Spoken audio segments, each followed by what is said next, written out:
नमस्कार। आज हम नेशनल स्टॉक एक्सचेंज मतलब एनएसई पर एक गहरी नजर डालने वाले हैं, खासकर उसके वो शेयर्स जो अभी लिस्टेड नहीं हैं और उनके वैल्यूएशन में जो हाल में उछाल आया है उस पर। तो चलिए देखते हैं कि क्या चल रहा है वहाँ। हाँ बिल्कुल।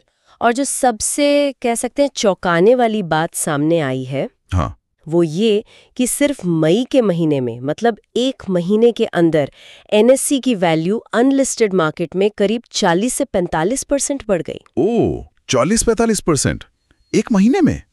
ये तो काफी ज्यादा है। जी हाँ, बहुत ज्यादा। तो मई की शुरुआत में एनएससी का जो अनलिस्टेड शेयर था वो करीब 1500 से 1650 रुपए के आसपास ट्रेड हो रहा था। 1500 से 1650, ठीक है। और महीना खत्म होते होते ये भाव पहुंच गया 2350 से 2350 रुपए प्रति शेयर। 2350 मतलब सीधा सीधा 45-50% का जंप। बिल्कुल, सिर्फ एक महीने में। तो जाहिर है शेयर का भाव इतना भागेगा तो कंपनी की जो कुल कीमत है मतलब वैल्यूएशन, उस पे भी बड़ा असर पड़ा होगा। हाँ बिल्कुल पड़ा। देखिए, मई की शुरुआत में एनएसई का जो टोटल वैल्यूएशन आंका जा रहा था वो करीब 3.8 से 4.2 लाख करोड़ के बीच था। 3.8 से 4.2 लाख करोड़। हाँ, और महीने के अंत तक ये बढ़कर हो गया लगभग 5.6 से 5.8 लाख करोड़ रुपए। 5.8 लाख करोड़। इस वैल्यूएशन के साथ तो एनएसई अब इंडिया की टॉप कंपनियों में आ गया होगा। हाँ, ऐसा अनुमान है कि इस वैल्यूएशन पर एनएसई शायद भारत की 9वीं सबसे मूल्यवान कंपनी बन गई है। 9वीं? वाह, ये तो मतलब हाँ काफी दिलचस्प है। बिल्कुल। और ये दिखाता भी है कि बाजार इन दिनों मार्केट इंफ्रास्ट्रक्चर वाली कंपनियों को कितनी अहमियत दे रहा है। सही बात है। अच्छा, तो ये जो इतना बड़ा उछाल आया, इसके पीछे वजह क्या है? मतलब क्यों हुआ ये सब? देखिए, इसमें सबसे बड़ा फैक्टर तो है एनएसई का जो संभावित आईपीओ है, इनिशियल पब्लिक ऑफरिंग, उसको लेकर जो उम्मीदें बढ़ रही हैं। अच्छा, आईपीओ की बात, ये तो काफी समय से सुन रहे हैं हम।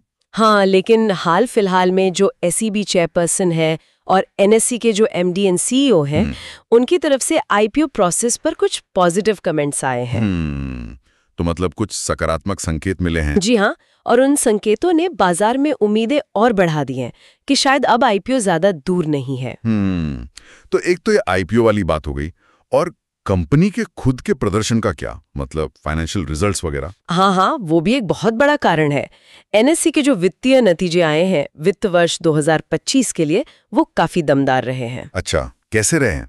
कंपनी ने 12,188 करोड़ रुपए का मुनाफा दर्ज किया है और ये पिछले साल के मुकाबले 47% ज्यादा है। 47% प्रॉफिट ग्रोथ, ये तो बहुत ही शानदार है। जी, और रेवेन्यू यानी कमाई वो भी 16% बढ़कर 17,141 करोड़ हो गई है। तो मतलब मुनाफा भी बढ़ा, कमाई भी बढ़ी, ये तो सॉलिड नंबर्स हैं। बिल्कुल, और जब ऐसे नतीजे आते हैं तो निवेशकों का भरोसा बढ़ता ही है। सही है। अच्छा, एक और चीज, एक्सचेंज पर जो असल में ट्रेडिंग होती है मतलब वॉल्यूम्स, उनका क्या हाल रहा? वो भी एक अहम पॉइंट है। कैश मार्केट सेगमेंट हो या इक्विटी फ्यूचर्स वाला सेगमेंट, हाँ, दोनों में ही एनएसई पर जो ट्रेड होने वाला वॉल्यूम है उसमें करीब 40% की बढ़ोतरी देखी गई है। 40% वॉल्यूम ग्रोथ भी? वाह। जी, तो जब सब तरफ से ऐसे पॉजिटिव आंकड़े आ रहे हों, प्रॉफिट बढ़ रहा है, रेवेन्यू बढ़ रहा है, ट्रेडिंग वॉल्यूम बढ़ रहा है, तो जाहिर है अनलिस्टेड मार्केट में शेयर की डिमांड बढ़ेगी और कीमत भी ऊपर जाएगी। समझ गया। तो मतलब साफ है, कंपनी का तगड़ा प्रदर्शन और साथ में आईपीओ की बढ़ती उम्मीदें, इन दोनों ने मिलकर ये माहौल बना दिया। बिल्कुल सही। तो अभी आईपीओ का स्टेटस क्या है, मतलब कहां तक पहुंची है बात? देखिए, एनएसई अभी इंतजार कर रहा है सेबी से एनओसी मिलने का, मतलब नो ऑब्जेक्शन सर्टिफिकेट। अच्छा, एनओसी का इंतजार है। हाँ, और जैसा मैंने पहले कहा, हाल ही में सेबी प्रमुख की तरफ से जो बयान आया वो काफी सकारात्मक था। उन्होंने कहा कि एनएसई और सेबी मिलकर जो भी आईपीओ से जुड़े मुद्दे हैं उनको सुलझाने पर काम कर रहे हैं। तो लगता है ये प्रोसेस आगे बढ़ रहा है। हाँ, ऐसा ही लग रहा है। उम्मीद यही है कि जल्द ही कुछ और स्पष्टता आएगी। ठीक है, तो अगर हम पूरी बात को संक्षेप में देखें, एनएसई की जो अनलिस्टेड शेयर हैं उनकी कीमत और वैल्यूएशन में जबरदस्त तेजी आई है मई में। हाँ, और इसके पीछे मुख्य कारण है कंपनी के खुद के शानदार फाइनेंशियल रिजल्ट्स और उसका जो बहुप्रतीक्षित आईपीओ है उसके आने की बढ़ती उम्मीद है। बिल्कुल। मुख्य बातें याद रखने वाली यही हैं। मई में शेयर की कीमत करीब 45-50% उछली, वैल्यूएशन लगभग 5.8 लाख करोड़ पहुंच गया।